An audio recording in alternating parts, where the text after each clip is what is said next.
Je prie que ce message puisse trouver quelqu'un qui a besoin de l'entendre. Le silence des dieux ne traduit pas son absence. Juste parce que tu n'entends ou ne vois rien ne veut pas dire qu'il est absent. Vous vous rappelez de l'histoire des disciples dans la barque? Une grande tempête, le vent, des vagues. La barque était couverte par des flots. Vous pouvez imaginer la peur qu'y ressentaient les disciples face à cette situation. Mais pendant ce temps, Jésus dormait.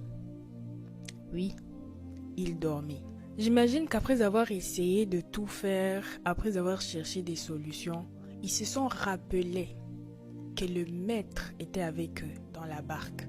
Et c'est là qu'ils sont partis le réveiller. Ils ont dit « Seigneur, sauve-nous, nous périssons ». Le fait que Jésus était avec eux dans la barque n'avait pas empêché la tempête de surgir. Mais une chose est certaine, il était là avec eux. Je ne sais pas ce que tu traverses, mais sache que Dieu ne va jamais te laisser traverser la situation seul.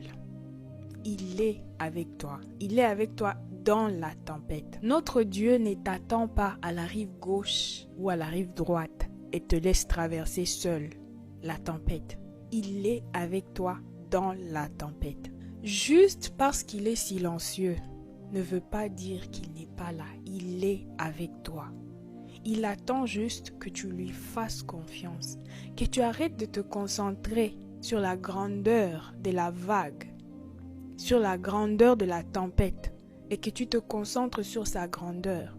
Parce que quand les disciples s'étaient rendus compte, s'étaient rappelés qu'ils avaient le maître avec eux, ils sont partis vers lui et lui ont demandé de l'aide.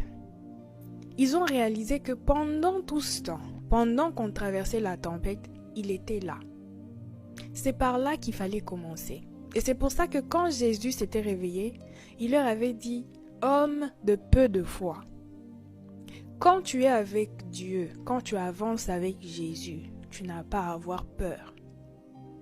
La tempête est grande, mais ton Dieu est plus grand. Concentre-toi sur Jésus.